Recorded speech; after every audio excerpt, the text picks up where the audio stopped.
Գյորջյան Կասկադ 60 ամիս փուլային վճարում բազմաթիվ առավելություն։ Ծավալվող իրադարձությունների որքանով է հնարավոր համարում Իրան, Ադրբեջան առճակատումը եւ դա ինչքանով ռիսկեր կպարունակի Հայաստանի։ Գիտեք, այս օրերում հնարավոր այնպիսի բաներ են հնարավոր դառնում, որոնց մասին նախորդիվ նույնիսկ ամենալուրջ փորձագետները կարող է մեծ թերահավատությամբ խոսեին։ Ես չեմ վերցնի վրա այդպիսի ուրեմն պատասխանատվություն ասել ինչքանով է հնարավոր, ես կարող եմ ուրիշ բան ասել, որպես Հայաստանի Հանրապետության արտաքին գործերի նախարար, Հայաստանի Հանրապետությունը մենք, ես շահագրգռված ենք Հայաստանի Հանրապետության շուրջ խաղաղության լիակատար պահպանմամբ, նույն մեր եղբայրական Իրանի ժողովրդի պարագայում էլ մենք ցավում ենք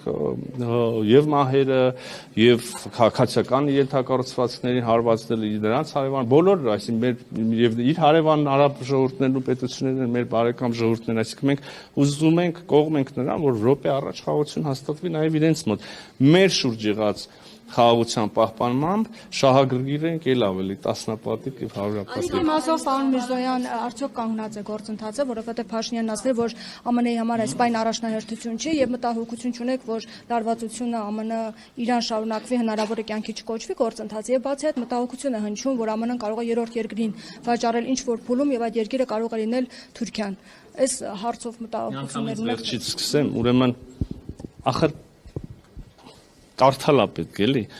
այդ մտահոգությունը, որը որ արտահայտեցիք, որ Ամերիկան իր մասնաբաժինը կարա ինչ որ էս փուլում, որևէ փուլում այս կամ այն երկրի Թուրքիայի ինչի ոչ Ադրբեջանի, դել եմ լսել վաճառի, ախր այդ հարցը հասցեագրված է այդ փաստաթղթում, վերջին փաստաթուղթը, որը ստորագրել ենք եւ հանրայնացրել ենք հունվարի 14-ի շրջանակային, ինչ է, իրականացման շրջանակ կոչվող փաստաթուղթ, այնտեղ նախատեսված են այդ մեխանիզմները, որ առանց Հայաստանի Հանրապետության համաձայնության որևէ մասնաբաժնի որևէ կերպ տրամադրում վաճառք, նվիրատվություն, չգիտեմ, միջնորդավորված որևէ ինչ տարբեր մեխանիզմներ կան, չի կարող տեղի ունենալ։ Հետեւաբար չէ էլի կարդանք։ Ներողություն ճնշումներ լինեն Հայաստանի վրա, աշխարհնելով որ նա ավելի մեծ բաժն է։ Դե որը տենց որ գնացի մարդի ունեցա որդի գդակը պոպոս անունը Կիկոս այդ ժամանակ կլինի կգաք խոսանք, ասում եմ հիմա գրված է որ այդպիսի բան չի կարա լինի։ Վերադառնանք առաջին հարցին։ Որն է ձեր առաջը, դանդաղելա թե չէ։ Ուրեմն, նոր հարց է տալի։ Ուրեմն ես ձեզ վստահեցնում եմ, թրիփի շուրջ Հայաստան Միացյալ Նահանգների բանակցությունները չեն դանդաղել եւ գտնվում են բնական ընթացքում։ Այն է,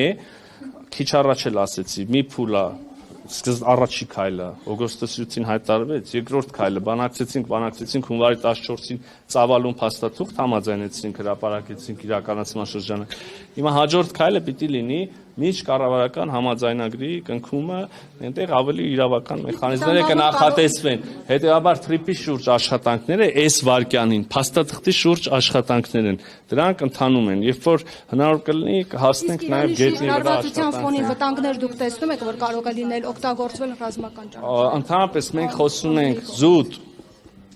տրանսպորտային եւ միայն եւ բացառապես ուրեմն փոխկապակցվածության նախագծի մասին, որը տնտեսական հնարավորություններ է ստեղծելու Հայաստանի համար, Ադրբեջանի համար, բոլոր հարևանների համար, այդ թվում եւ Իրանի Իսլամական Հանրապետության համար, Իրանի Իսլամական Հանրապետության պաշտոնյաները մեր հանդիպումների ընթացքում, եթե չեմ սխալվում, նաեւ հրապարակային առիթ ունեցել են մի քանի անգամ ասելու, որ Հայաստանի պաշտոնյաները իրենց տեղեկատվություն ներկայացրել, իրանք մտահոգություններ չունեն եւ ավելին իրանց համար էլ հնարավորություններ ստեղծվում են։ Որպես տարանցիկ երկիր Իրանի դուք ասում եք չի դանդաղել Փաշինյանը համենը վերջերս բրիֆինգում ասաց Թրամփի ուղի նախագիծ Միացյալ Նահանգների վարչակազմի համար այս բանին առաջնահերթությունների մեջ։ Ես ասեցի առաջնահերթություն, հա։ Իրանի ճիշտ դուք ասեցիք չի դանդաղել, եթե առաջնահերթություն չի նշանակում է ինչ-որ ձևով դանդաղել։ Իսկ ինչի չէ, մի քիչ պետքա ջանք գործադրել, որ այդ մտքի երկու մտքի մեջ հակասություն գտնել։ Ես չասեցի առաջնահերթություն, հա, ես ասեցի չի դանդաղել։ Ձեզ լսեմ, դուք բարձր չեք գոռում։ Վրաստանում այլ երկրորդի ուղարկավորությանը արդյոք սեփական հարաբերությունների իմաստով հարված չի Հայաստան-Վրաստան հարաբերությունները Վրաստանը մեր Ես կարծում եմ, որ իրավական կարգավորման հարցը եւ Հայաստանի Հանրապետության արտաքին գործերի նախարարի պատասխանելիքը չի։ Եթե այնտեղ գործընթացներ կան, չէ, իրավական չեն թողել, թողեն սրներ թողեն։ Դուք հարց տվել եք արդեն, այս կողմից չի տվել։ Չէ, դուք էլ եք տվել։ Ձեզ եմ լսում։ Պարոն Փաշինյան ամեն հինգշաբթի բան ան, կառավարության շենքում ճեպազրույց է տալի հարցրեք։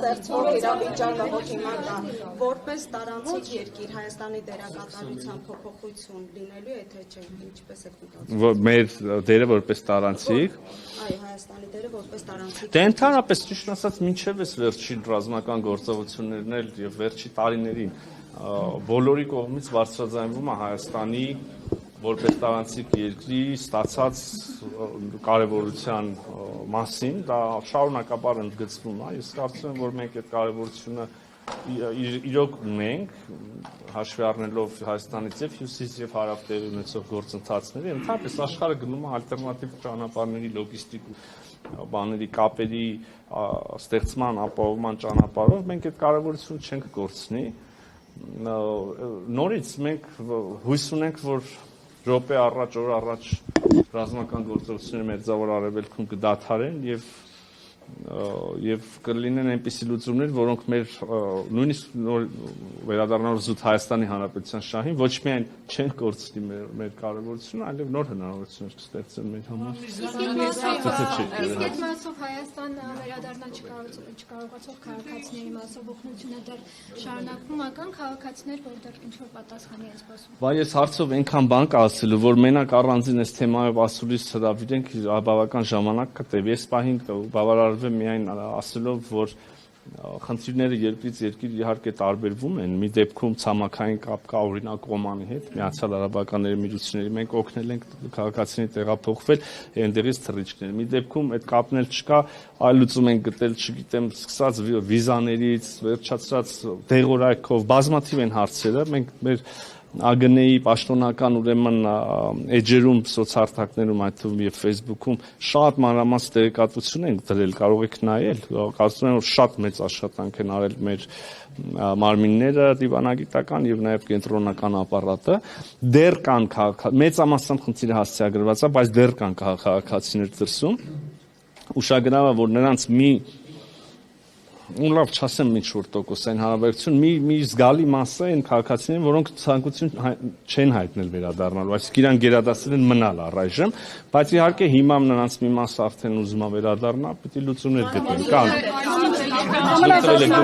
Դուք չեք տվել հարց։ Ինչի է դեր կապված, եթե նախընտրում էին մնալ, քանի որ քաղաքացիներ կային, որ ասում էին, որ գինը շատ բարձր է, մենք չենք կարողանում գալ, եւ նաեւ բողոքում էին, որ ԱԳՆ-ն մեր հետ կապ չի հաստատում։ Ուրեմն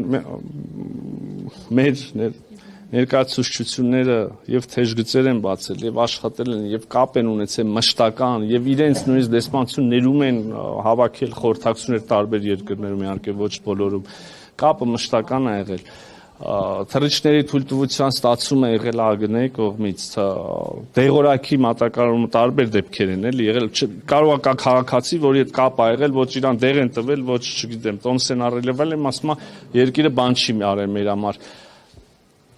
Կարամ էլի բաներ ասեմ, չեմ ուզում ասեմ անկեղծ ասած, գնի մասով էլ ավիատոմսի, գիտեք, կա նախաձեռնություն, որ մինչև 250,000 դրամ փոխհատուցման մեխանիզմ է ենթադրվում, այդ քաղաքացին որտեղ շատ դժգոհ է, թող այդ փոխհատուցումը ստանա։